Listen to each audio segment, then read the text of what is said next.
English translation. 568th contact. Sunday, the 14th of July, 2013. 14:56 hours. Surprise, dear friend. Hello and welcome. What brings you here so unexpectedly? Greetings also to you, Edward, my friend. The reason for my coming here is that I just want to have a little conversation with you, because I need to have a conversation with you. Ah, of course. But would you mind if we talked about something impersonal first? Not at all. Then would you allow me to give you these 10 pages to read before I put my question? I have no objection to that. What is it, then? It is 2 letters and questions for me to answer. I have already written the answers, so I want to let you read the whole thing to know if everything is correct. Then I want to read your explanations. Good, and thanks a lot. In the meantime, I am going over there for a coffee and also to clarify something with Bernadette about the spiritual teaching. Then I want to start reading. Of course, I will see you then. Yes, but it will take me some time to read through so many pages. I think so too. Ta starts reading. Reader's letter and questions. Dear Mrs., dear Figu, dear Billy, once again it is time after studying. That is to say, reading the books Arahat Atharsata, Genesis, Fluidal Forces, Volume 1, Truth About the Playarin, as well as several free publications and articles. I have the following to say and ask. In general, I would like to thank Billy for his words and writings, because they are indeed full of wisdom and truth, at least for me, respectively, my consciousness, my understanding, because they reflect exactly what I have always known within me. It is really a beautiful feeling to have this confirmation, especially when it has been lying idle for a long time and I have had little or no understanding of the environment. Unfortunately, I had already had conversations with our religion teacher. I was Protestant when I was about 11 years old, because I really wanted to know more, which is why I often asked him the inappropriate question, what would you say if God did not exist and we were actually descended from extraterrestrials, etc., etc.? As an answer, I always got only a short and brief, such nonsense. So useless, because he did not respond to further questions. As I said, unfortunately, I think you all understand what I want to say with this. Of course, I also had my difficulties in the beginning to accept what I had read. Like most people who are intensively engaged with the writings of Billy, and therefore have a different way of thinking than the majority of the human beings, as Billy says. A real inner struggle was conjured up in me, and I often did not know whether I should accept and acknowledge the whole thing or not, etc. But again and again, my mind and consciousness calmed down. And in this calmness, I realized that everything simply has to be true, because it simply fits my inner attitude to life or my state of consciousness. Yes, and since I have been reading the writings of Billy, my life is also becoming more positive and is really changing. It has often been quite difficult, and I've had to suffer many defeats. But as we know, our power of thought is the only way to repent without religious delusion. You may know Herman van Veen. He said recently in a great concert, the human being invented God in order to believe in something. I could write more in a novel of hymns of praise, but I have learned that this is not what Billy had in mind. I have a few more questions. Answer Herman van Veen is well known to us, as he has also visited the Figu Center. So we also know about his reasonable knowledge and his knowledge and opinion about how on earth the imaginary illusory being God could come to power in human beings according to their faith. Question: I work with mentally ill people, that is to say, with mentally and emotionally disturbed human beings who are also suffering from depression. I would therefore like to learn more about the Skrill beings, if possible, in detail. Answer: Skrill beings have so much to do with mentally disturbed and depressive human beings that the Skrills may brutally attack and harass the human beings as a result of a psychic conscious depressive disharmony, which is an absolute rarity, and therefore no reason for fear, anxiety, and danger. Skrill beings are beings that switch between their foreign dimension and other dimensions, which is why they are called dimension changers. The term Skrill means degenerate for the Plejaren. The Skrills call themselves Skrill, which in their language means dimension changer. Without a doubt, the human beings are human beings, but they are brutal, bestial, and extremely sex-crazed, male and female. The only horror about these other dimensioned beings is that they are completely degenerate and able to change from their dimension into other dimensions, where they attack and rape living beings in the other dimensions. But this does not happen very often, so the human beings of other dimensions, such as our dimension, can only clear and pave the way for these Skrills by a special psychic depressive misbehavior. This is to say that these Skrills can only penetrate into other dimensions and work there if other living beings of other dimensions clear the way for them by self-destructively driving their psyche to malfunctions and thus collapsing psychically depressively. This, however, is so rare that with regard to 1,000,000 psychic depressive human beings, it might just happen to one who can be attacked by a Skrill being. This is all known because some Plejaren scientists have been able to get in touch with these Skrills and learn about their way of life and all the trappings. Question: what does Billy know about the Cryon movement? I find it really dangerous. Could there really be a spiritual entity called Cryon? Answer: the Cryon community is a widespread religious esoteric delusional sect which claims to be connected through channeling with higher beings who would give alleged messages of Cryon and 36 high councils of light in the form of 48 steps to guide Earth humans to awakening. The themes range from healing, manifestation, materialization, and telekinesis to the complete formation of the light body, allowing the physical body to travel into other dimensions.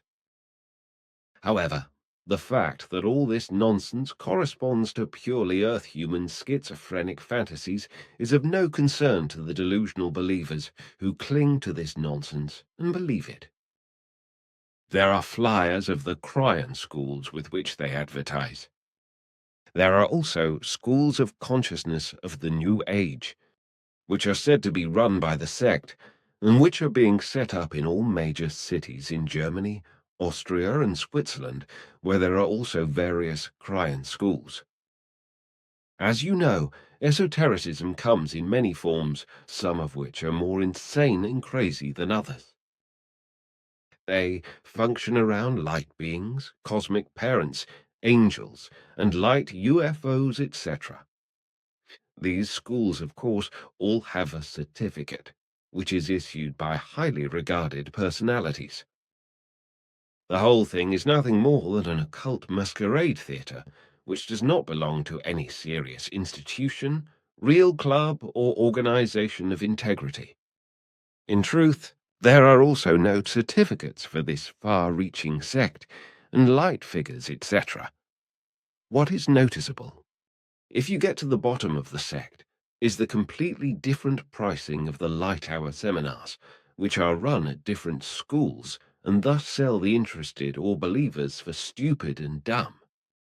It is doubtful that the believers will see the light at these seminars when they look at their empty wallets, because anyone who is stupid enough to believe in a crazy, esoteric, sectarian nonsense and also believes he can hear angels singing will only realize this nonsense when he has been completely exploited financially and is starving. Of course, it is allowed that the human beings who are weak in intelligence, as well as those who are highly developed in intelligence, are delusional believers who believe in the nonsense of a god and in the nonsense of angels, light figures, light crystals in a high ascent into light, in light-filled cosmic parents and other such nonsense.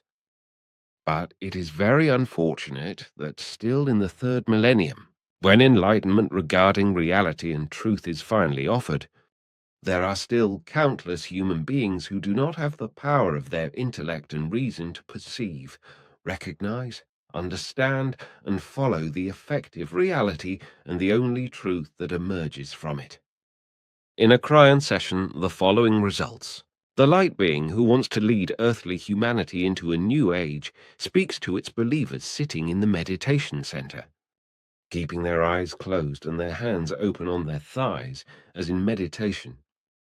The alleged message, which is reproduced on a CD in which the alleged angel proclaims to them, is in any case always banal, unreasonably inadequate, and, for reasonable human beings, absolutely stupidly childish. The angel reveals himself in a very earthly female voice and lies. I am Cryon of the Magnetic Service, and says that the Cryon followers should not doubt him, even if he does not speak directly to them, but still uses the strange voice of the medium. Further, this angel invites all those who have faith in him to breathe the light in very deep, probably, to avoid starvation. Further, he lets us hear from him. We are now transmitting the golden blue frequency, after which he demands that the followers of the sect repeat words in a language of light created by him. Ananasha Cryon, it is claimed, is an alleged spirit being. In reality, however, all this nonsense was invented by the US esoteric author Lee Carroll. He pretends to be the medium of this alleged spirit being, and therefore lies that the messages he writes, called transmissions, are received by this being or angel as channeling. If, however, these messages are read or heard with a normal and healthy mind and clear reason, then it cannot be avoided that the author of the nonsensical message must either be schizophrenic or drunk as a topsy-turvy in his respective actions. The basic point is that all this boundless nonsense is effectively just about finding stupid believers for the sect and keeping them in line through fear, anxiety, and hope. And if the Cryon messages, or the pathological Lee Carroll nonsense, the author of which belongs in a padded cell, is closely examined, then everything in the Cryon sect is nothing more and nothing less than a contempt for humanity wrapped up in an exploitative light and pretended love. But this is apparently exactly the correct thing for sect believers, for whom every imaginable horrendous nonsense is just good enough to believe it, to champion it, and to pay a lot of money for it, and to isolate themselves from reality and its truth, as well as from real existence and life. Not only Cryon is currently very popular in the esoteric scene, but also the nonsense with the indigo children, which was also invented by Lee Carroll and spread worldwide. Carroll thus makes use of the egocentric fantasies of all those esoteric mothers who believe they have given birth to super children. These mothers do not shy away from abusing their children to satisfy their megalomania, which is based on the idea of having special indigo children who would improve the world in the future and lead the earthlings on light-filled paths and into a light future. Through the Lee Carroll Cryon nonsense, a dangerous psycho-sect has been created worldwide, to which many cryosectarians of male and female sex belong. There are many invented messages or announcements by Carroll, which are said to have come from the allegedly angelic energy being Cryon, and which clearly show the danger of this psycho-sect. The bottomless and psychopathic bullshit of the Cryon sect alone, that the gullible, naive, stupid, dumb, and others of the mind and clear reason are not supposed to become superhumans with interdimensional abilities and energies for horrendous sums of money in a so-called light body process, breaks the ground for the barrel of reason. In the same way, if only enough is paid for it, the members of the sect should become independent of time and space, so to speak, and be able to cure even the most serious illnesses. In addition, idiotic pseudo-scientific arguments are used to try to convey a new worldview to cult members, with the horrendous nonsense that even existing laws of nature could be undermined. And the hammer here is that many innocent human beings spend a lot of money on this disastrous nonsense and even get into heavy debts, just as it is also the case with the Scientology sect in particular, as well as with many other religious or sham-religious sects. Question once again, the Ashtar Sharon movement is also involved. The fact is that a good friend of mine lives absolutely by their rules and says that the Ashtar sect teaches that there are angels to guide you, that Earth is in ascension, and that those who really try to follow the Ashtar teachings are also saved, blah blah blah. These speeches are common in esotericism, but what does this really have to do with Ashtar Sharon? He is who was called Arasik, already deceased, right? I know that the Playaran know little about this community, but perhaps there is news. Answer. As far as Ashtar Sharon is concerned, it can be said in a nutshell that on the one hand it is known how the name of this extraterrestrial came into the earthly language area, where it has since been exploited esoterically and sectarian and misused by would-be media, which are supposedly powerful in channeling for imagined messages. The alleged messages of all media, also the Kryon and Ashtar Sharon messages, are without exception nothing else but personal delusional, schizophrenic or deliberately fraudulent machinations, because channeling, talking to the dead, etc., is absolute nonsense. But to Ashtar Sharon, who actually existed, whereby he first had an important mission, but from which he had fallen away and become a criminal. He had gathered a large armada around him and caused all kinds of mischief and inconsistencies, as well as that he himself, as well as his followers in bondage to him, hypnotically and suggestively influenced Earth humans and made them believe all kinds of nonsense. The name Ashtar Sharon was also suggestively implanted in Earthlings, who then, unaware of the truth of their suggestive hypnotic influence, turned it into an esoteric sectarian contact story and spread it, which has continued until today and has found a large number of followers and believers. And this is still the case, although Ashtar Sharon was truly a criminal and Arthur Saran was what his real name was.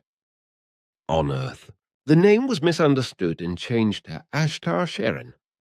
But he, along with his whole band, was eliminated in the Dale universe years ago in criminal battles, so his spirit form is also no longer in our Dern universe. For more information, please refer to the Pleiadian-Playaran Contact Conversation, Volumes 1, 2, 4, 6, 7, 8, no. 12 is in preparation, in which further facts concerning Ashtar Sharon will be listed. The worshippers and advocates of the figure of Ashtar Sharon on Earth are, like the Kryon community, a widespread sect spreading nonsense under the name Ashtar Command, whose members actually believe in an alien named Ashtar Sharon, who is said to be delivering valuable messages. Contrary to the truth that Arthur Saran or Arusik or alias Ashtar Sharon is said to come from a people called the Santinians, they prosecuted a completely different people. The Ashtar Sharon believers claim that he is supposed to have been working on Earth for a long time. The sect also represents the alleged interests of Ashtar Sharon, who is supposed to have been active on Earth for many decades. And this, despite the fact that the Playaran have been declaring for decades that he was eliminated in the Dale universe during hostilities when he wanted to conquer a planet with his armada. In Germany, there is a Santine representation in Berlin. The Ashtar Command goes back to the I Am movement, which was founded by a certain Guy Ballard as a theosophical community. The I Am movement, or Saint Germain Foundation, originated in America. Its founders and leaders, the mining engineer Guy Ballard, 1878, 1939, and his wife Edna, transformed theosophy, which originated in India, into an American theosophical doctrine of God's work. The leader of the Theosophists is said to have been contacted by so-called ascended masters. The alleged contact between the Ashtar-Sharon Command and Ashtar-Sharon is said to have taken place by means of channeling, which corresponds to a pure schizophrenic imagination, in which a medium is supposed to receive a message. A well-known medium from this sect is called Tuella, which is said to come from the English-speaking world. The alleged messages of this medium, which is very active, are not only available in the English-speaking world, but also in Switzerland and Germany, etc. The whole of these sectarian messages is at the heart of the evacuation of humanity on Earth by over 17 million UFOs, which cannot be seen at the moment.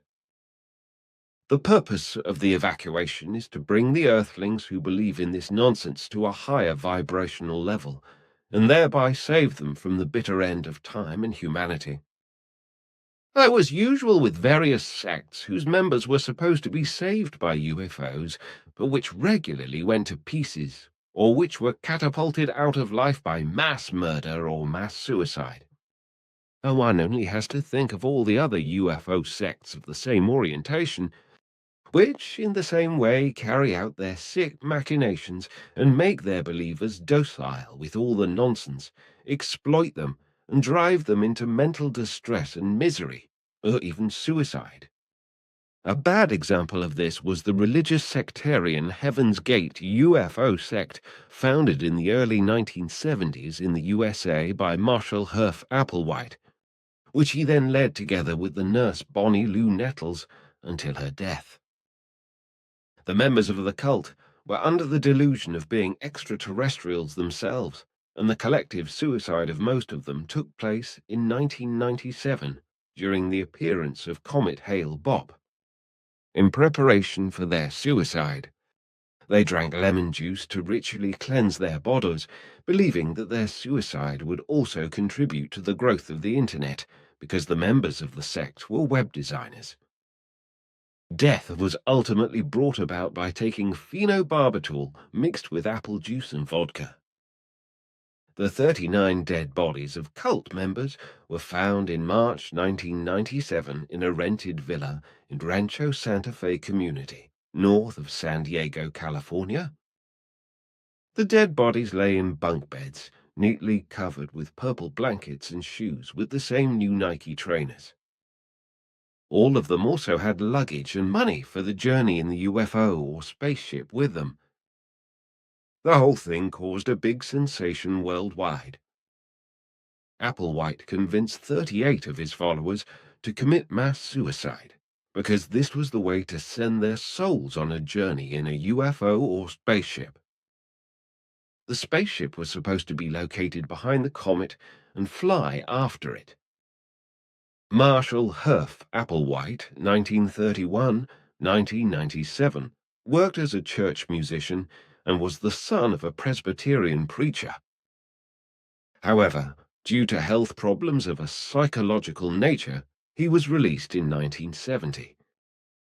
A year later, because he was homosexual, he tried to be cured of his illness in a hospital. There he met the nurse Bonnie Lou Nettles, who was born in 1927 and died in 1985. The two stayed together after they met until Nettles' death. Both were interested in astrology and also believed to have known each other in previous lives. In their religious delusion, they saw themselves surrounded by various spirits and guardian angels. And according to their delusion, which also referred unrealistically to UFOs, they founded their fanatical UFO sect and called themselves the Two, later also Bo and Peep, as well as Winnie and Pooh, etc. In the following years, they gathered a small following around them and became widely known.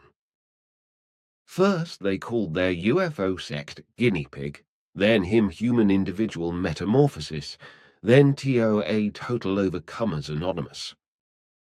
Finally, they named their sect Heaven's Gate. The sect structure of Heaven's Gate was similar to a medieval monastic order, where the members of the sect abandoned all private property and privacy, lived ascetically, and performed and undertook everything collectively.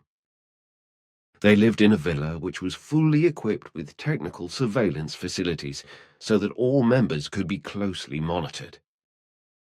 Various male members, of course also Applewhite itself, had themselves neutered in order to maintain a better asceticism.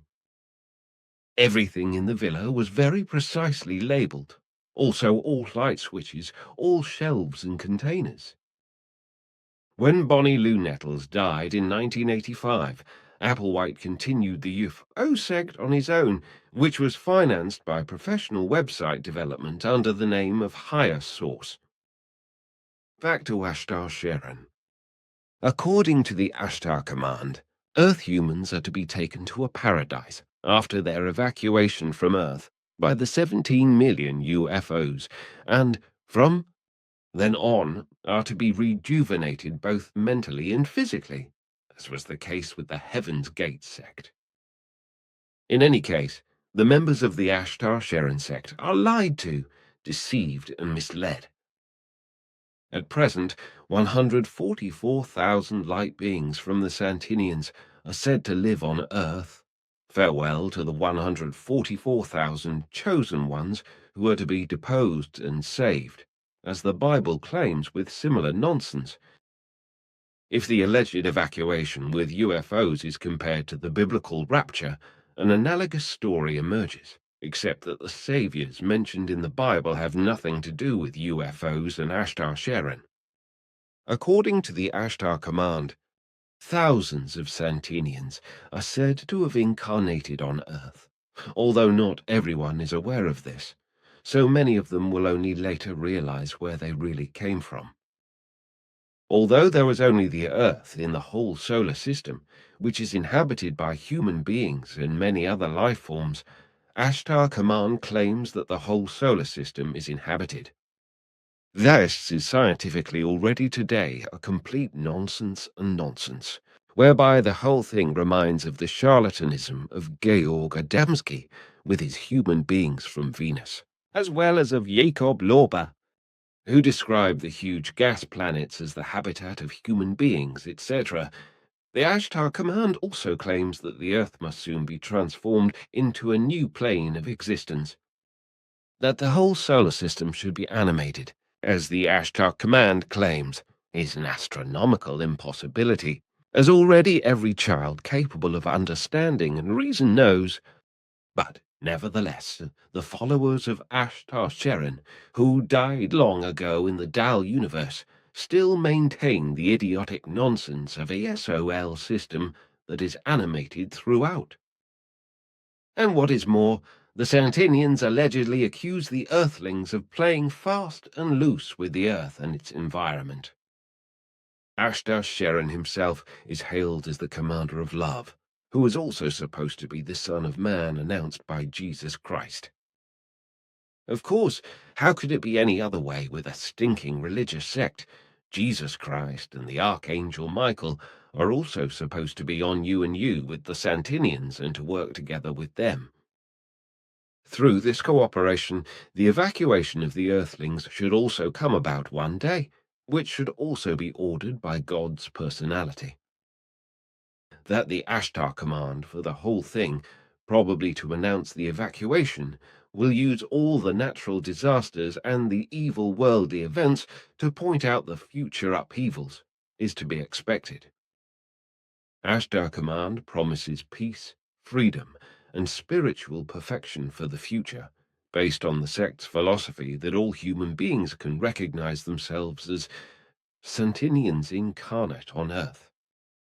This nonsense is especially dangerous for unstable human beings, because it is especially such unstable people who, according to their faith, fall into such nonsense and become unthinkingly and abysmally in bondage to it. It is not only adults who are at risk, but also children who are confronted with all this bottomless and irresponsible nonsense and also fall into this and the delusion that there is a real meaning behind everything. If they come to the idea of being an extraterrestrial human being themselves, perhaps a Santine, so that they have to join like-minded people and show similar sectarian behavior. Question: do dwarves and elves exist? I think they must live in other dimensions and not in the forest, as is always claimed. Answer: dwarfs is a collective term for small human beings, that is to say, for beings that are much smaller than normal human beings. Dwarves have nothing to do with the human beings who are smaller than normal people, who are also known as midgets. In fairy tales, dwarves are depicted in popular belief as mythical creatures who usually live underground in caves or in the mountains. As such mythical creatures, they have their origins in Nordic mythology and are often said to have superhuman strength and power. In fairy tales and legends, they are also considered to be very clever and magical, but sometimes they are also cunning, stingy, and treacherous, but mostly very helpful. In later times, however, the fairy tales and legends have changed a lot, so that the dwarves were depicted as bearded males with pointed caps, which has been preserved until today. The actual origin of the dwarf mythical creatures is mainly to be found in artistic blacksmiths, whereby the term blacksmith in Old Norse means smidder, in Icelandic smidur. Originally, it was used to describe a craftsman who was very good with wood, but also with metals. Such a craftsman was actually an artisan who also made jewelry and wood carvings, so he was an artist and creator in the figurative sense. At the time when the division of labor was still very limited, or rather the division of activities or work, processes between persons and companies, etc., to enable an increase in performance. The woodcraftsmen harvested their wood themselves, and the blacksmiths also often extracted the ores themselves, which they needed to smelt or process themselves. From this point of view, the dwarfs were also portrayed as very capable miners and metallurgists. Later on, the craftsmen also practiced all kinds of agricultural and domestic work and activities. Consequently, they were also involved in middle-class crafts such as tailoring, baking, and shoemaking, etc. This was also transferred to the dwarf mythical creatures in popular belief. In popular belief, the dwarf mythical creatures, in contrast to the goblins who lived as a single individual and were tied to a particular house, place, or family, lived in a society of their own kind. That is to say, they lived just as much as the human beings. In archaic times, they are said to have lived in clans under their leaders. Later, in the Middle Ages, under their own kings, etc., and even later still they are said to have lived as brownies in cities as well. However, the actual origin of the dwarf mythical creatures has nothing to do with the reality of the effective dwarves who lived on Earth at the earliest times and embodied their own race. The last late dwarf descendants living on Earth had settled on the shores of Lake Sonura, which is situated in the hills, but whose dam broke about 21,000 years ago and washed away everything. These dwarves, who were about 40 centimeters tall, became extinct after the catastrophe, so that there has been no effective dwarf race on Earth ever since. Question: did the player continue to send impulsive information to humanity or to selected human beings? Could it be that I also received such impulses? Do the player also send impulses to human beings, which represent a help or indirect help to people who need it, such as people who need help because they are mistreated, etc.? Or do the Plejaren directives not allow this? Thanks for the answers for the time being. I wish everyone all the best and a nice day. And when the time is right, I will come to Switzerland to visit you. P. Leitner, Austria, Answer impulse information has not been transmitted from the Pleiaren to Earth humans for a long time. Such impulses, which were transmitted in a completely unconscious way for the recipients and began to have an effect in them, served the sole purpose of transmitting information in all important scientific fields. For example, to promote progress in medicine and technology, etc. Thus, the recipients never consciously perceived the impulsive information transmitted to them, and also did not become aware that the Pleiaren had impulsively given them certain directions and had shown their many possibilities for development and rapid progress in relation to thousands of developments. The Pleiaren were not allowed to give more than this impulsive information unconscious to the recipients because, according to their directives, they were not allowed to interfere further in the developmental concerns of the earthly sciences, etc. Above all, they were not allowed to do so openly and recognizably. And as far as impulses for yourself or impulsive help for the human beings who are in need of help, which should come from the Pleiaren, there are also the directives in between, which do not allow such help. Billy. Question: in the last bulletins, you wrote extensively about Islam, including circumcision. In it, you write that circumcision is a bodily injury. Now, I remember that my religion teacher explained in the 5th grade that circumcision had nothing to do with Islam, so it had no religious background, but was rather of medical nature, because otherwise the grains of sand of the deserts would accumulate under the foreskin and cause inflammation there. So, circumcision was necessary as a preventive measure to prevent inflammation, etc. Does this postulate of my former religion teacher correspond to the truth? If this is not the case, what is the meaning of circumcision in the Muslim and Jewish religion? Kai Amos, Germany. Answer. To answer this question, I have researched all the sources available to me, and have made and compiled the following. The effective origin of circumcision is unknown, and nowhere in the religious writings of the Jews is it written that circumcision has a medical reason, but only a religious one, commanded by God. However, if the matter is to be understood as a hygienic measure, then this cannot be true either, because such measures were certainly not used by Abraham, Moses, Joshua, and also the prophets. If the whole thing is considered from a religious point of view, then perhaps a cleansing can be seen in it, possibly in the form of a sign in relation to a consecration of faith and cleansing of sins. Circumcision can certainly not be thought of as a means of protection against grains of sand from the deserts or against disease, for this would be absolutely contrary to the Torah text, which does not mention anything in this regard.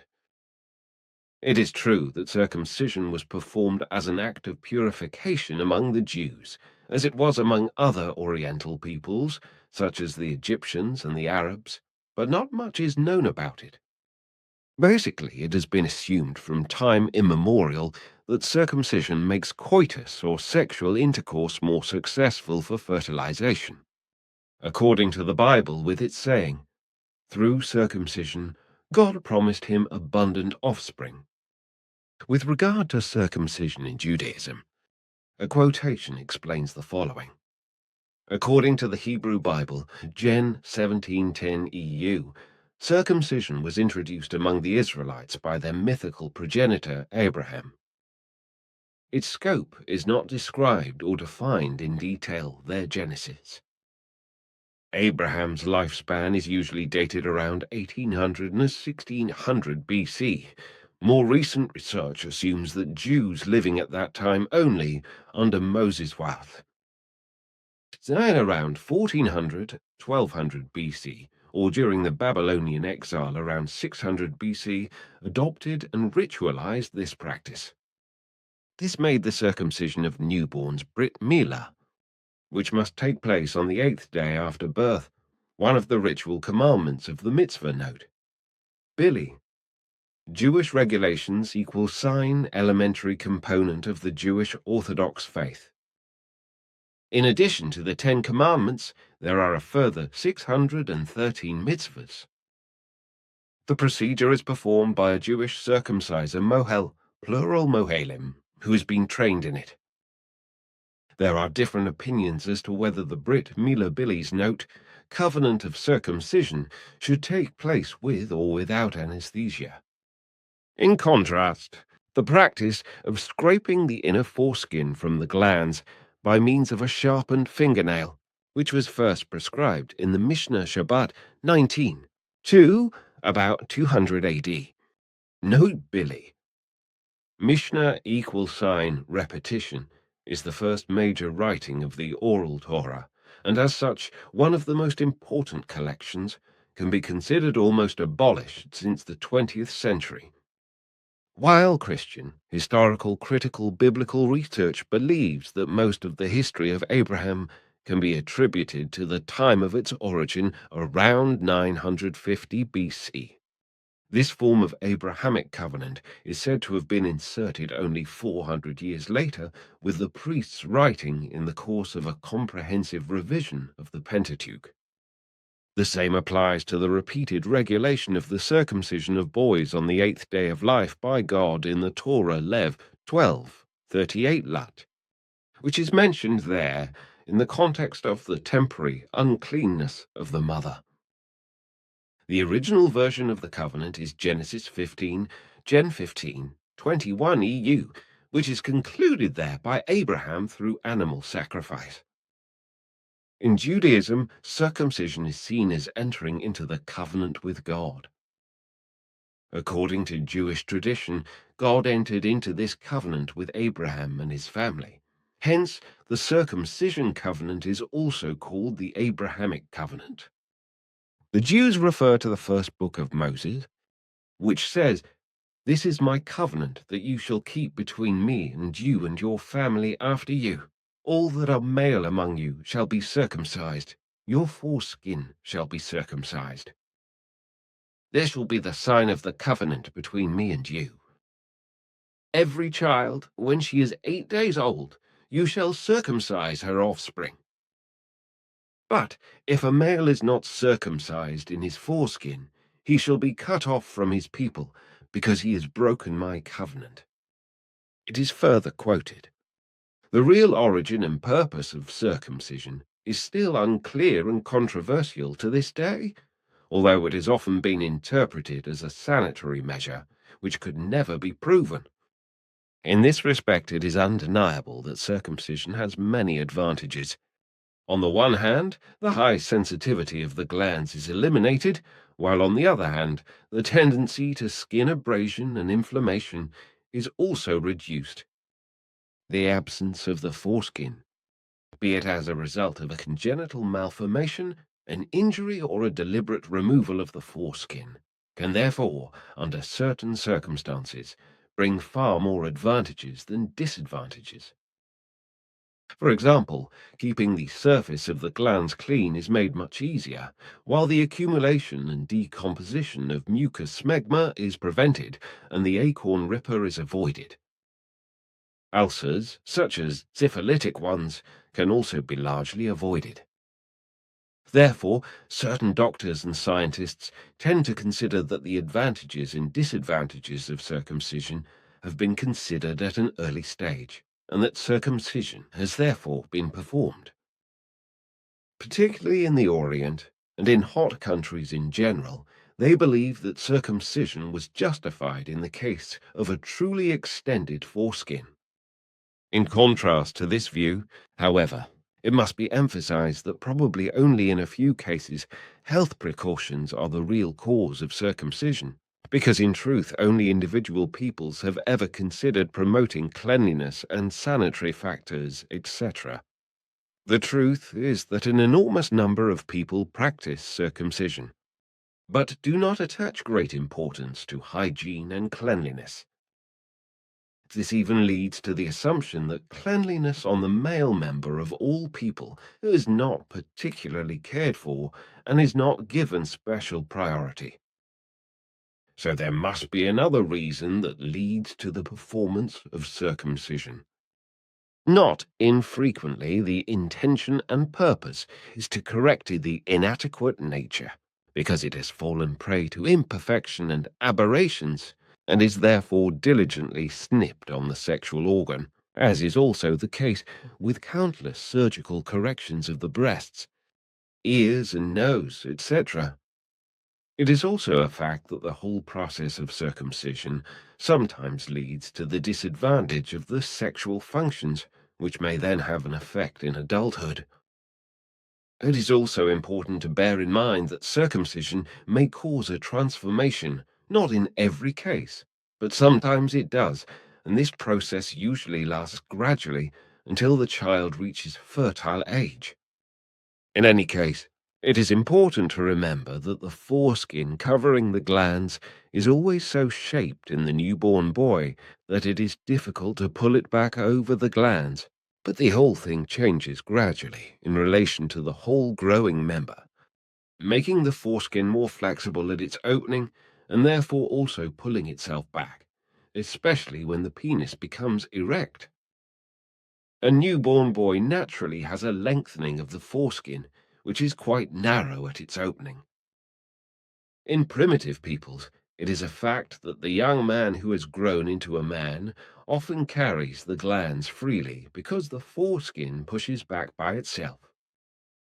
If, however, in an adult man, the glands is still covered by the foreskin in an erect state, this is considered abnormal and is therefore corrected by circumcision at an early stage. In primitive peoples, circumcision can also be based on the sexual function of the man, because the covering of the glands with the foreskin, which is still present in the young man, means something more or less obstructive for sexual intercourse, and therefore the obstruction must be removed. This is why most primitive people who practice circumcision do not cut away the foreskin until they are sexually mature, usually at puberty. Through circumcision, which is carried out ceremonially, the respective young person is to be made immediately completely mature and normal in sexual terms, and through this act is to be accepted into the ranks of mature, marriageable men. With regard to the pain that usually occurs on the very sensitive male sexual organ as a result of very primitive methods of circumcision, it must be said that this is also a kind of test of male steadfastness. For the believers in Jews and Islam, or for Jews and Muslims, circumcision is practiced at a very young age, because it is believed that the natural unnaturalness of the newborn child should be counteracted.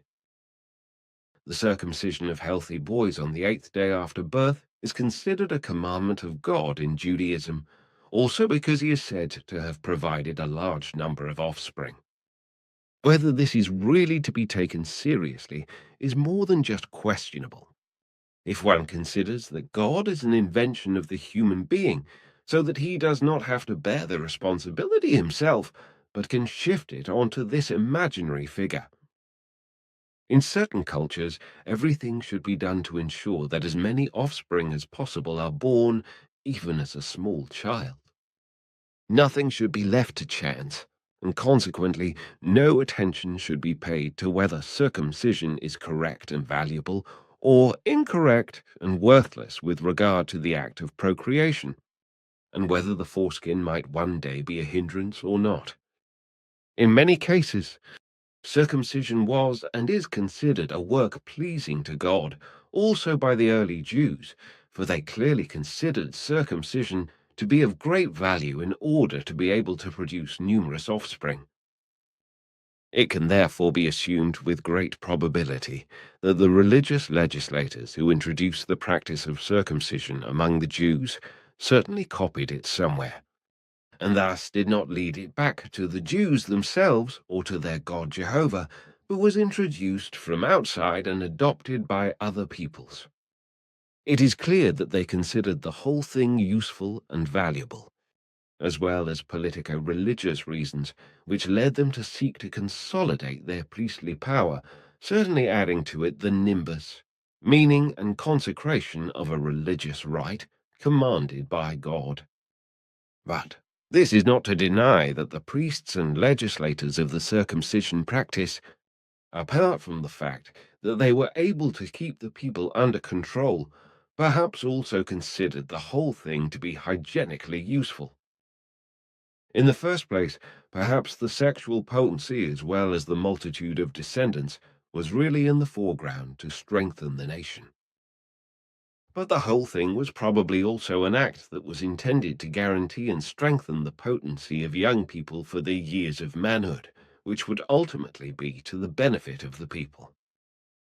It is estimated that between 25% and 35% of the world's male population is currently circumcised.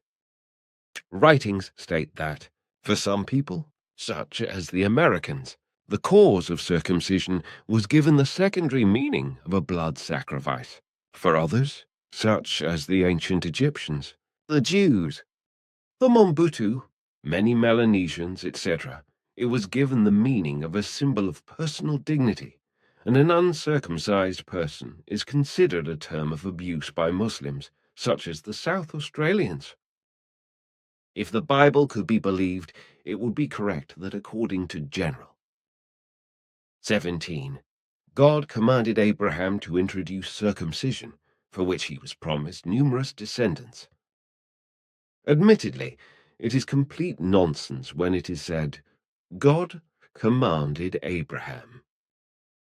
Abraham is said to have considered the introduction of circumcision as a work pleasing to God, with this alleged claim of an imaginary God.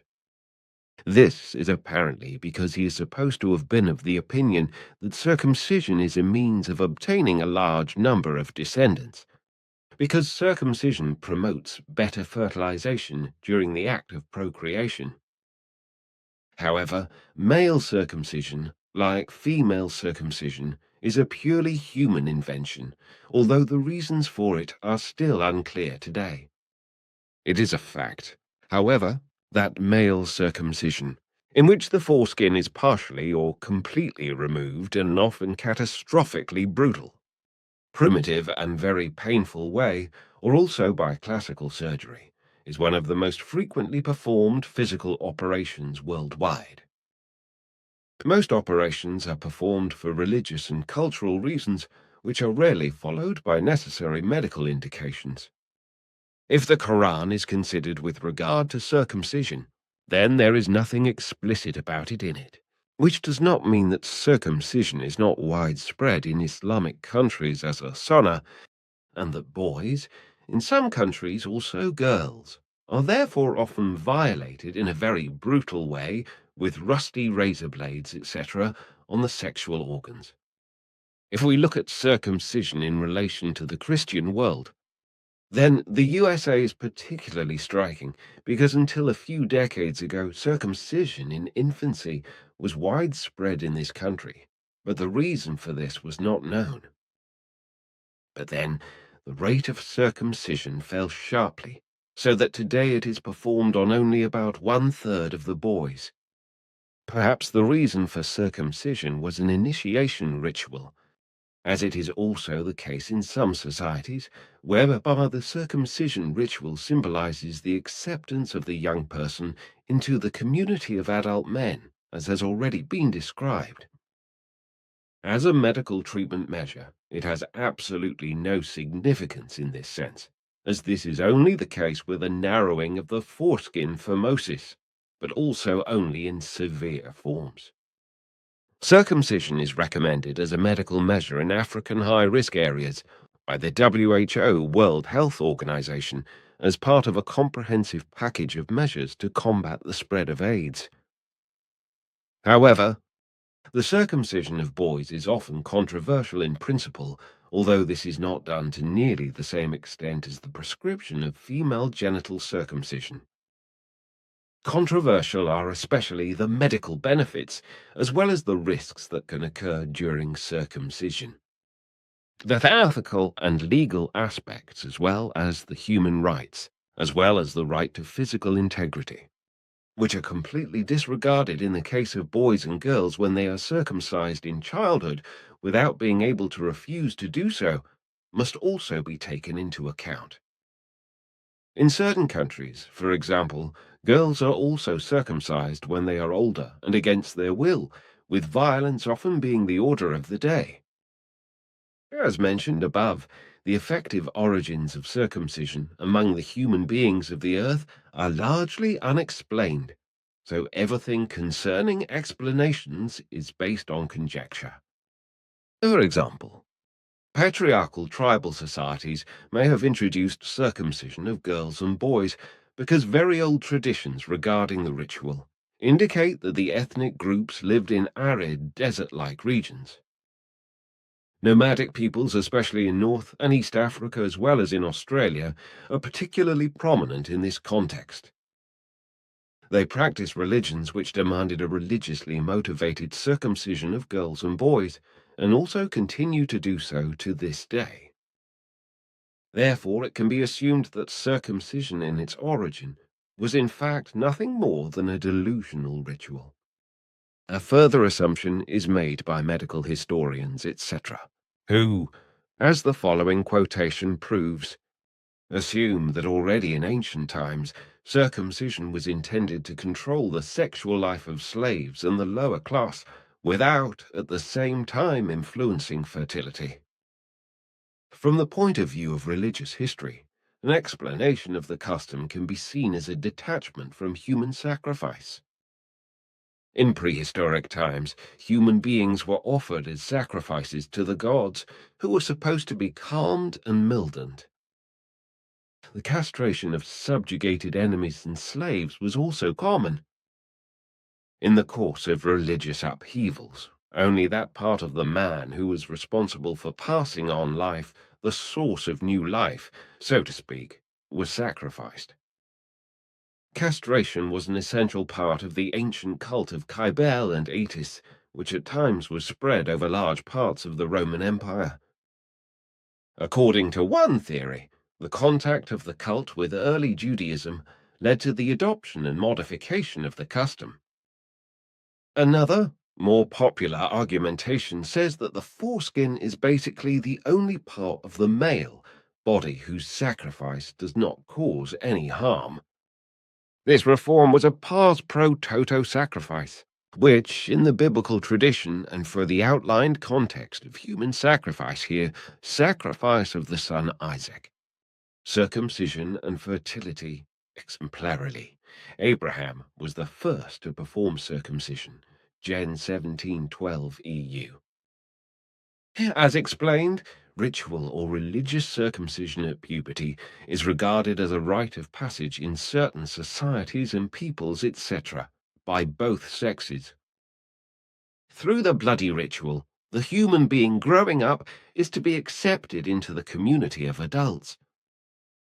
However, the irresponsible circumcisers do not care that the children are consciously brought into a profound crisis situation by the circumcision. Those who are to be circumcised are to show courage and prove themselves through the pain they have to endure in order to prove themselves to be a full member of society, whereby this idiocy can probably not apply to defenseless babies because they do not understand anything about the whole thing and cannot even speak. So even the defenseless infant has to undergo painful or humiliating procedures without being able to do anything about it, let alone understand the bloody and painful procedure. This is also the case with the Bambara and the Dogon in Mali, West Africa, where the whole thing is a rite of manhood that is supposed to abolish the original androgyny symbolized as bewitched femininity through the foreskin. The term androgynous is used to describe the human beings who, through their behavior, characteristics, gestures, and clothing, do not correspond to the role patterns of the innate sex. Thus, androgynous men appear emphatically female, and androgynous women especially male. But androgyny says nothing about sexual preferences. Hetero-homo or bisexuality is therefore possible. Androgyny is not to be confused with transsexuality. Apart from circumcision of the foreskin of the man, there are also various other forms of surgical intervention on the penis. As the following quotation states, circumcision is still practiced today in the context of initiation rites among primitive peoples, for example, the Aborigines of Australia.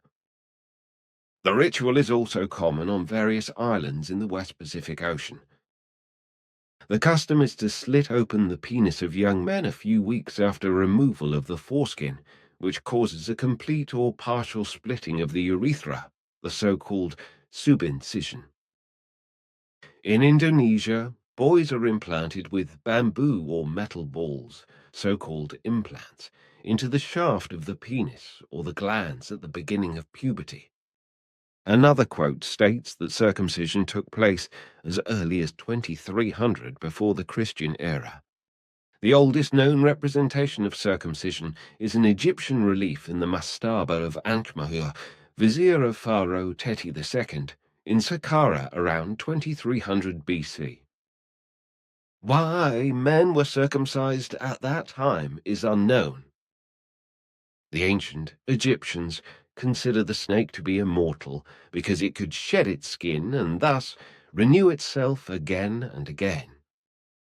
Some cultural historians suspect that the circumcision of a man was supposed to symbolically reproduce the skinning of the snake and make the human soul immortal. The craziest views on circumcision have always been circulated, as the following quotation shows. In the 1st century AD, the Jewish Hellenistic philosopher Philon of Alexandria advocated circumcision in de circumcisionen. In the 12th century AD, the Jewish physician and rabbi Moses Maimonides advocated circumcision also because of its allegedly moderating effect on the sexual drive. The sexual organs were to be damaged and weakened in such a way that they still function but no longer allow any excess lust. According to Maimonides, the ability to give the wife sexual pleasure is also a prerequisite for marriage. The following quotations show what other interesting things can be found in various sources with regard to circumcision. According to the Israeli anthropologist Nissan Rubin, Jewish circumcision did not include pariah in the first 2 millennia. The pariah was only prescribed by the rabbis during the Bar Kokhba uprising in order to make the meshikat, orla, the restoration of the foreskin by stretching, mentioned in the Talmud and the Maccabees, 1 Mark. 1115 EU, among others, impossible. This had spread under Hellenistic influence, since in Greek society a bared glance was considered obscene and ridiculous. The 1st and 2nd books of Maccabees, which are considered apocrypha according to Jewish and Protestant understanding, are the oldest known source today for a suppression of the Brit Milah. According to Maccabees, Antiochus IV Epiphanes tried to Hellenize Jews in his empire at the beginning of the 2nd century BC. He also banned circumcision and ordered people to be accustomed to all impurities and pagan customs. The women who had had their sons circumcised were killed as Antiochus had ordered. The boy was hung by the neck in their houses, and they were also killed by those who had circumcised them. 1 Mac 1 51 64 EU. 2 women were brought before the court because they had circumcised their sons. They tied their children to their breasts and led them around the city in public and threw them over the wall 2 Muck. 6 10 EU. Circumcision is mentioned differently in the book of Samuel 1. Sam 18. 25 27 EU, and in Genesis 34, Gen 34. 14 25 EU. In the first, King Saul demands a bride price for his daughter of 100 foreskins of killed Philistines from David, hoping that he would perish, but the latter then hands over double the amount, In the other, the brothers of Dinah, a daughter of Jacob who was raped by the son of the local Hivite prince, demand the circumcision of his tribe as a condition for a compensatory marriage. This demand also turns out to be a ruse, because two of the brothers use the wound fever of the circumcised to kill unhindered everything male in the city. Quote, within Reform Judaism, which emerged in Germany in the 19th century, there were voices that wanted to abolish, or at least modify, the old ritual. Rabbi Samuel Holtheim, in his book On Circumcision of 1844, argued that circumcision was not a sacrament, and therefore not necessary for membership of Judaism. However, Abraham Geiger, one of the founders of Reform Judaism, which is called Liberal Judaism in Germany, decided to maintain circumcision, which is also still valid for Reform Judaism today. In the 19th century and at the beginning of the 20th century, some assimilated Jewish families renounced the circumcision of their sons. For example, Theodor Herzl did not have his son Hans circumcised in 1891. Theodor Herzl did not identify himself with Judaism until 1891. Before he began to establish modern political Zionism, he had recommended a mass baptism of Jews in St. Stephen's Cathedral in Vienna to solve the Jewish question. Quote, at present, most Jewish and also most non-religious families have their sons circumcised shortly after birth. In the countries of the former Eastern Bloc, only a very small minority of Jewish men are circumcised, which is probably due to the former communist regimes in these countries. In Israel, where, according to Rabbi Moshe Morsenau, head of the Department of Circumcision Brit Milah, in the office of the Israeli Chief Rabbinate, a total of about 60,000 circumcisions took place in 2011. The proportion of uncircumcised Jewish sons is estimated at 2%, and the number of families who reject the Brit Milah as repulsive to the barbaric act, such as the ritual of a primitive tribe in Africa, is estimated at several thousand. Israeli opponents of circumcision say that new surveys have shown that 3% of Jewish Israelis have not circumcised their sons or do not want to circumcise them. Regarding circumcision in Christianity, the following can be found as quotations in various sources. According to the apocryphal and pseudepigraphic Gospel of Thomas, Jesus of Nazareth is supposed to have said the following, which is, of course, unspeakably stupid nonsense, because Emmanuel never said anything like this. His disciples said to him, "Does circumcision help or not?" He said to them, if she was of use, her father would produce her circumcised from her mother. But true circumcision in the Spirit has had full benefit. Quote, in early Christianity, Paul of Tarsus spoke out against a duty of circumcision for the newly converted Gentile Christians. Paul himself was a circumcised Jewish Christian. The decisive factor for him was not the physical circumcision, but the circumcision of the heart, which was already increasingly emphasized in Judaism, as already known from the 5th book of Moses. You shall circumcise the foreskin of your heart, and no longer be stubborn. D10, 10. 16 EU. Whoever believes, according to Paul, to be pleasing to God and to become holy by physical circumcision alone is on the wrong track.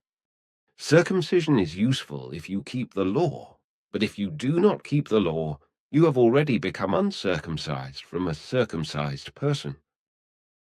Rom 2. 25 EU.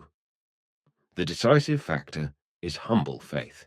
For in Christ Jesus it is not important to be circumcised or uncircumcised, but to have faith that is effective in love. T.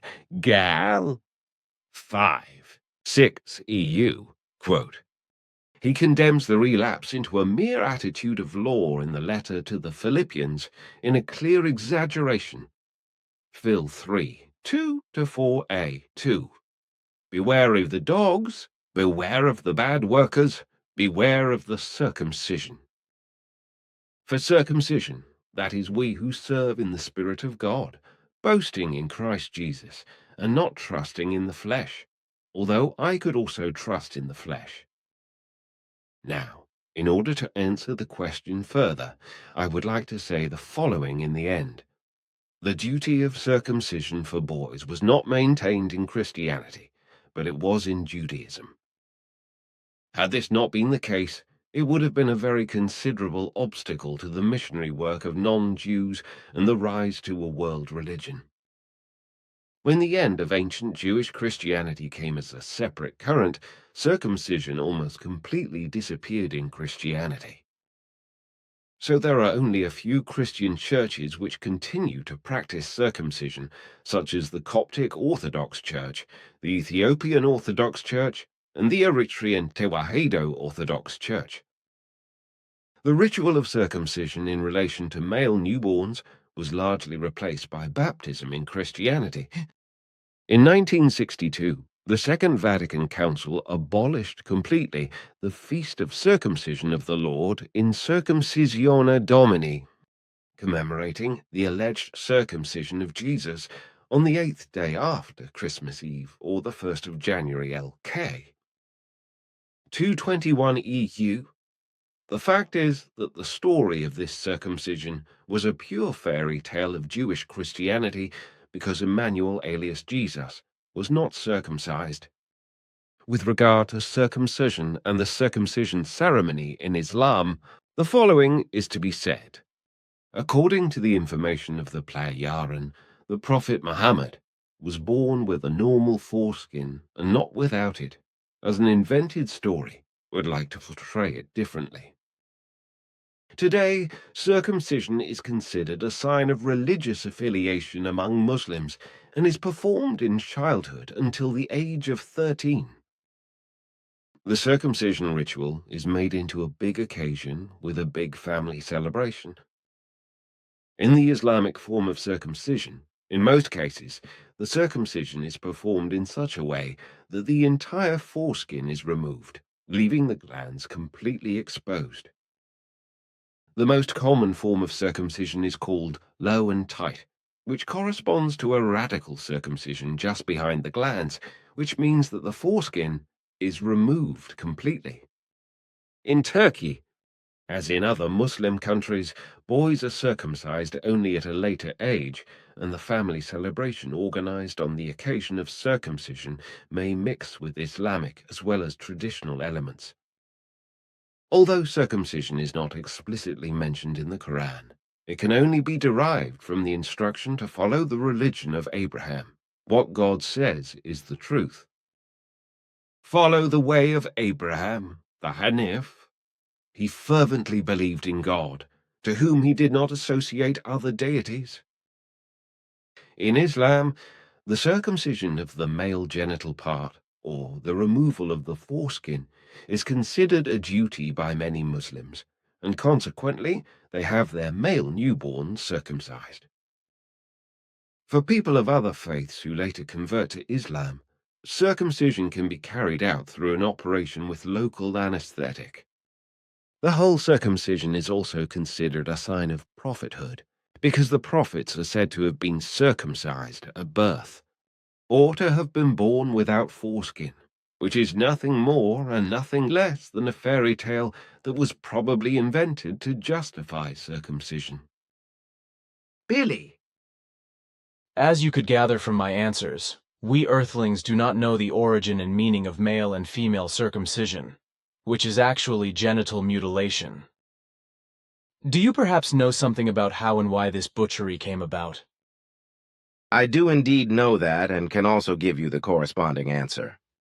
So listen, as I know, The circumcision of both men and women was first practiced on Earth more than 13,500 years ago, solely out of a delusional belief that the circumcision of the genitals would bring about an aesthetic change in the male and female sexual organs, that it would please the gods, and that it would bring the human beings closer to them and make them similar to them. The true origin of the whole thing was then founded in very primitive artistic depictions of deities in the form of sculptures and drawings, in which the male and female genitals of the deities were depicted in such a way that they were completely smooth and had no protrusions or protuberances. The penis of the gods was primitive, artistically always represented flat or flat round without foreskin, while the shame of the goddesses was also poorly artistically formed, completely flat. As a result, the human beings of that time, in their still pre-logical judgment and thinking, fell into the delusion that they had to make themselves equal to their gods in order to honor and appease them. Precisely by imitating their own sexual organs with very primitive tools by means of genital mutilation, those of the primitive artistically represented deities. In the case of the male foreskin of the penis, only about the third part was cut away, whereas in the case of female genital mutilation at that time, only the outer labia were completely removed. So the whole thing served only to make the man's penis and the woman's shame equal to the primitive genital drawings and genital sculptures by cutting the male and female genitals. This was precisely because the male genital organ was as flat or flat round to look at as it was on the specifications of the drawings and sculptures. The same applied to the female shame, so that it was as flat as possible according to the specifications and resembled the primitive artistic representations of the female deities. The whole of this genital mutilating activity has been preserved to the present day, although the origin and cause of circumcision has long been forgotten. And as a result of the forgotten facts, Earth humans have come up with confusing reasons for genital mutilation, none of which correspond to what originally led to the circumcision and mutilation of male and female genitals. Unfortunately, the whole phenomenon of genital mutilation has survived for thousands of years until the present day, and in the course of this process has spread to many groups of people, clans and peoples of the earth, whereby the actual sense of origin has been completely forgotten, as I explained. About 4,800 years ago, when religions arose among the peoples, priests appeared who declared the whole circumcision a purely religious matter and extended the partial removal of the foreskin of the penis by ordering that it must now be cut away completely with the skin of the shaft. This, while with regard to female circumcision, a complete removal of the sexual characteristics was also ordered, which meant that in addition to the clitoris, the inner labia were also to be cut away completely, as well as the outer labia. These early priestly orders have been followed in completely different ways since then, and as a result, different forms of circumcision or genital mutilation have spread throughout the world, varying according to region, country, clan, and different religious communities. That's how long ago the effective origin of the genital mutilation was. Then the New World religions and the sects that emerged from them are not the culprits of the circumcision butcheries. But I would like to add that female circumcision is much worse for girls and women than for boys and men, because in female genital mutilation the clitoris is cut away, as well as the outer labia and often the inner labia, as you say. What is even worse and even more catastrophic is that the mutilation is traditionally performed by circumcisers with knives, razor blades, or other sharp and often rusty and dirty objects, whereby the girls and women concerned usually have to endure the mutilating, bloody, and immensely painful butchery without anesthetic and under absolutely unhygienic conditions. Very often the vagina is also sewn up to a tiny opening. A certain number of those affected is then incapable of having sexual intercourse. If, however, sexual intercourse is possible, this can only be achieved by opening the sutured vagina again, which is also necessary in the event of pregnancy, and a necessary delivery. And what is more, many mothers and grandmothers often force their daughters and granddaughters to be circumcised only because it is simply a crazy tradition on the one hand, but also because they want to take revenge for what was done to them by circumcision on the other hand. So their motto is often that the young girls and women should suffer the same hellish pain as they have also suffered. Pure revenge. What you say is correct throughout. I have also found a number of things in my various sources regarding female circumcision, as well as that many stupid reasons are given for female genital mutilation and the justification of the intervention, but one reason is more stupid, and more idiotic than the other. The fact is, however, that the consequences of female genital mutilation for the girls and women concerned are indescribable and of a kind that could not be worse, although the serious health consequences are very often attributed to other causes. It is astonishing that such a cruel practice has been able to survive for thousands of years, and that the advocates of female circumcision are still allowed to openly and powerfully justify themselves without being called to account. But the power of these lunatics is proven by the practice of circumcision alone, so it is difficult to fight against the millennia-old bloody nonsense. And when the mad advocates of female genital mutilation are asked about the reason for it, all kinds of nonsense is cited. So it also turns out that there are many stupid and silly answers to this question in the cultures concerned, which usually appear in a combined way, both in forms of pseudo-scientific, pseudo-hygienic, pseudo-medical, and religious or traditional ways.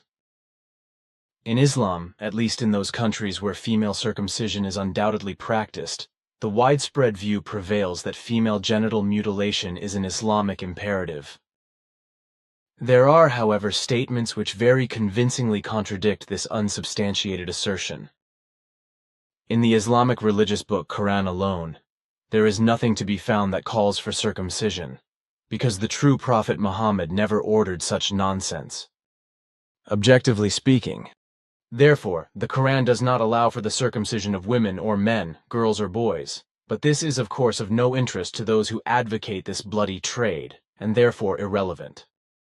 It is a fact that certain Islamic clergy who are fanatical about circumcision in various regions and countries are of the opinion that Allah has allegedly demanded this purification, and that the Prophet has also made this known, which is, however, in truth absolute nonsense.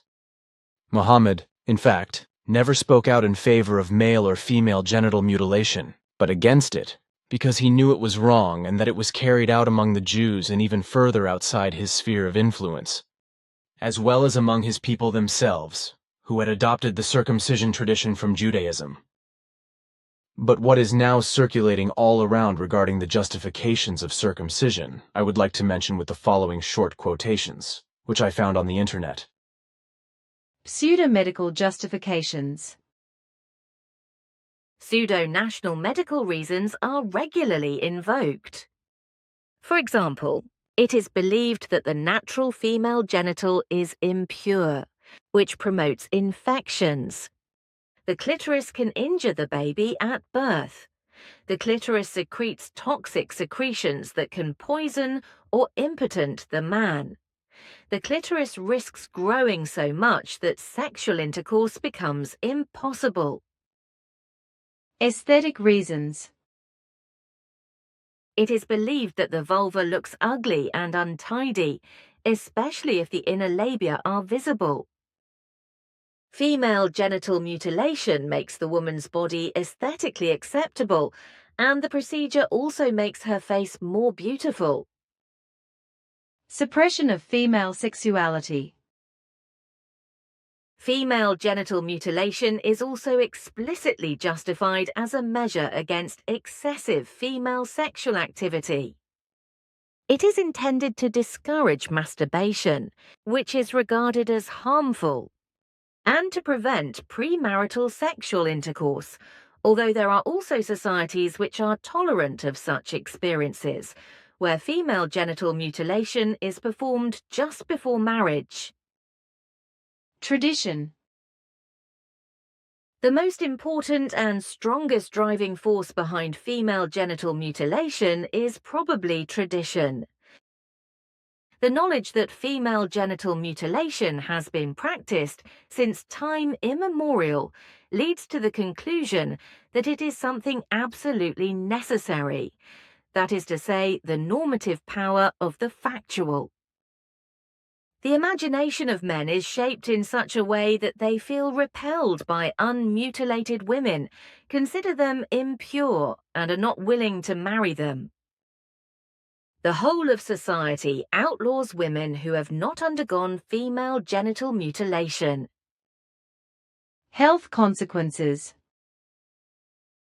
The consequences of female genital circumcision depend on the type of procedure, the hygienic conditions under which it is performed, and the general health of the girl or young woman. Among others, the following acute, chronic, psychological, psychosomatic, and physical consequences may occur. Great pain, shock and psychotrauma. Normally, girls are circumcised, especially when performed by traditional circumcisers, without anesthesia or local anesthetic. As the genital area is extremely sensitive and has many nerves and arteries, the operation causes particularly severe pain, so that the girls have to be held by several adults. Pain in the genital area is often a lifelong companion.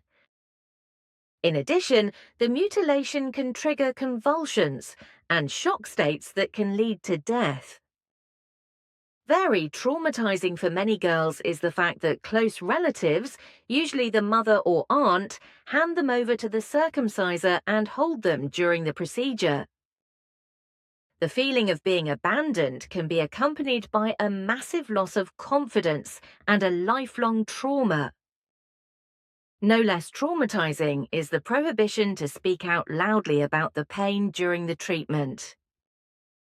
If they cry, scream, or even resist, the girls are threatened with exclusion from the community and social isolation. The amputation of the clitoris and/or labia is in itself a traumatic event. The imperative not to express the pain intensifies the trauma. This physical and psychological stress can lead to repression, depression, and behavioral disorders comparable to the consequences of rape and torture victims. Infections and transmitted diseases. Since circumcision is not carried out in hospitals or doctors' surgeries and is usually performed by traditional circumcisers, especially in rural areas, the hygienic conditions are inadequate. Tools such as knives, razor blades, scissors, or broken glass are used on several girls. Since they are not sterilized or disinfected, the risk of infection E. J. Blood poisoning, hepatitis, and the transmission of diseases such as HIV/AIDS is very high. Inflammation and the urinary retention caused by the reduced outlet hole during infibulation * can lead to acute and long-term complications E. G. Chronic urinary tract infections. Note Billy. Infibulation = in men, fixing the foreskin with wire or pulling in a ring, or in women, suturing or stapling the vulva to prevent sexual intercourse, which is usually maintained until marriage. Blood loss. Depending on the form of circumcision, the circumciser amputates all or part of the external genitals. Acacia thorns, string, animal gut, or iron rings are used to close the wound. Ashes, herbs, cold water, plant juices, or leaves are used to stop the heavy bleeding that often occurs during the amputation. However, it is not uncommon for girls to bleed to death, as heavy bleeding can also occur around a week after circumcision, when the crusts over the clitoral artery become detached. Injuries, incontinence, and fistula formation. Since traditional circumcisers are mostly older women whose eyesight has already deteriorated and who cannot always keep their hands perfectly still, injuries to the tissue, the sphincter muscle, or the urethra cannot be ruled out. Such injuries can lead to fistula formation and uncontrolled drainage of urine and feces. Sexual and reproductive problems. Depending on the type of circumcision, the operation has a great influence on the women's ability to experience sexuality. Mutilation of the external female genitals often represents an irreparable damage to the woman's sexual functional unity. The hard and little stretchable scar tissue makes penetration by the man more difficult. Especially in infibulated women, the vaginal opening would have to be cut open for the first sexual intercourse. As this is tantamount to a loss of honor for the husband, alcohol is usually used as an anesthetic, and the mechanical penetration then opens the woman up by force. For the birth of a child, the existing scars must also be opened by experienced obstetricians. Due to the hardness and limited elasticity of the scar tissue, the birth canal cannot widen sufficiently. This can have life-threatening consequences for mother and child.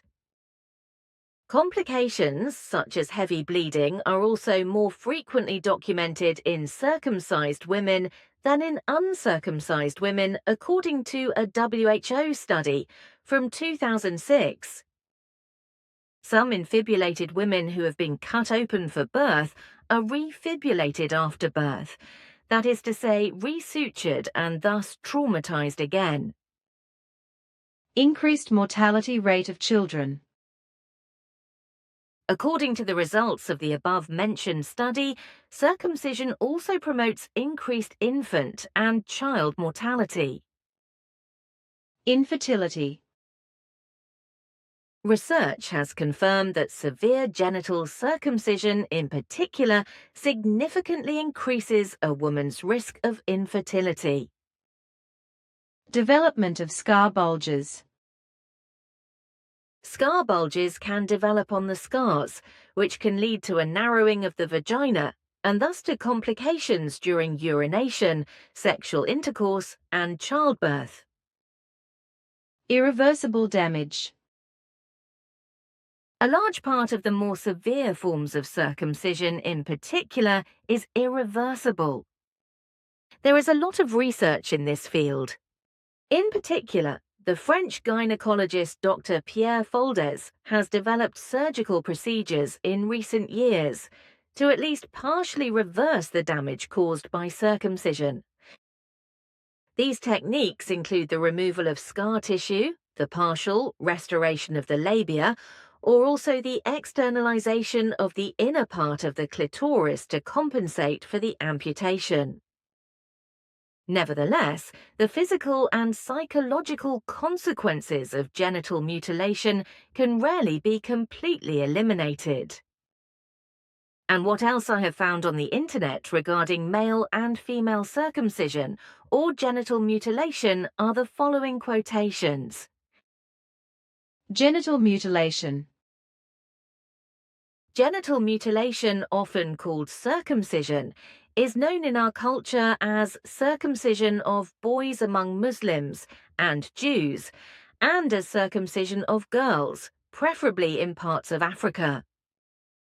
Especially the circumcision of female genitalia attracts a lot of attention by the affected industry. What is new for many is the fact that circumcision of the male genitalia also leads to numerous deaths or lifelong suffering worldwide. While male circumcision in the so-called Third World is primarily a ritual tradition, routine circumcision of boys immediately after birth in North American countries has developed into a profitable practice on which a number of jobs and careers depend directly and indirectly.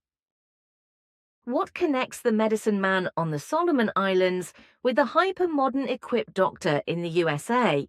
They both deal with children without medical indication. There is no medical necessity which, according to a constitutional state law, makes a surgical intervention exempt from punishment in the first place. Wherever female genital mutilation exists, the male form also exists, but the reverse is not true. Reasons and other factors for female genital mutilation. 1. To be more attractive to women, to be able to satisfy them better. 2. Male genital mutilation is comparable to female genital mutilation. 3. Effects on psyche, trauma, sexuality and health. Partial total loss of penis, death. 4. Extreme forms are little known. Skinning of the penis, crushing of a testicle. 5. Male circumcision as a weapon in the war of sperm. Current situation. News. Youth discrimination. Bill 2nd quarter 2009. Germany, boys are excluded from the protection against genital mutilation. It deliberately includes lads' boys in the protection against genital mutilation and thus promotes violence against lads' boys. Boys are thus accorded fewer human rights than girls. Bodily injury to girls is thus made a criminal offence in its own right, while bodily injury to boys, where the same argumentation would apply, is ignored. In Article 24, Paragraph 3 of the UN Convention on the Rights of the Child, of which Germany is a signatory, clearly states, "The states parties shall take all effective and appropriate measures to abolish customs handed down, which are harmful to the health of children." Forms of genital mutilation. 1. Circumcision. The foreskin is removed annually, partially or completely. 2. Incision. The foreskin is incised once or several times. 3. Subincision aborigines. The penis is incised so deeply underneath that the urethra is cut open lengthwise, partially or completely. Extensive infections can develop, which are often fatal. 4. Sewing metal bells into the skin, India.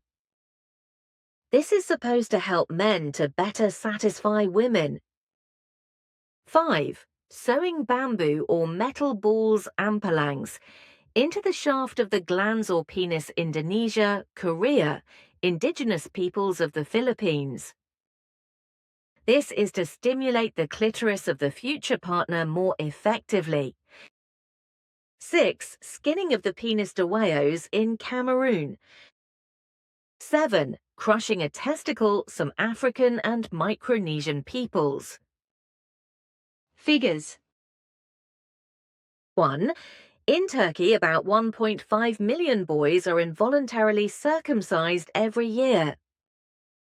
2. In the USA, about 57% of all male newborns are routinely circumcised shortly after birth, decreasing trend.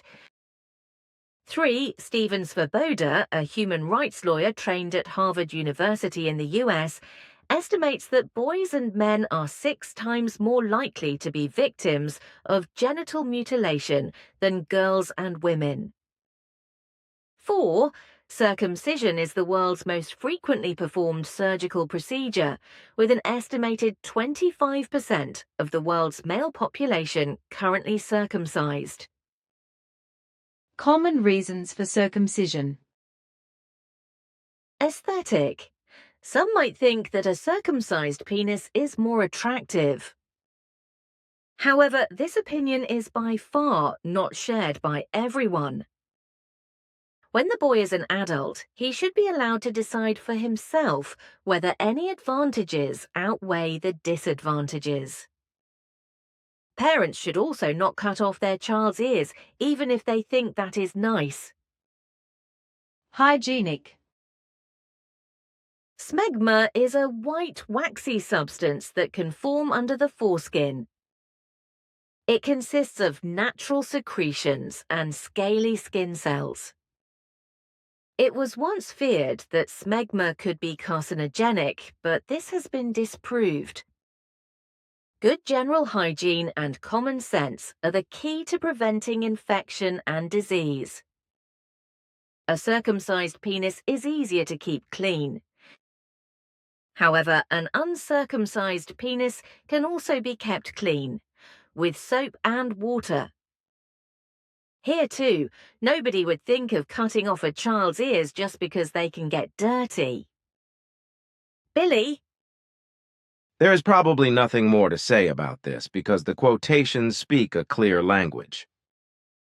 But now, dear friend, I feel the need to exchange a few words with you in private. Of course, we really do not want to miss this. I am sorry if I have kept you so long with my request. The matter is important for answering the reader's question, so I wanted to bring it up and let you judge it. To which there is nothing to object. So then,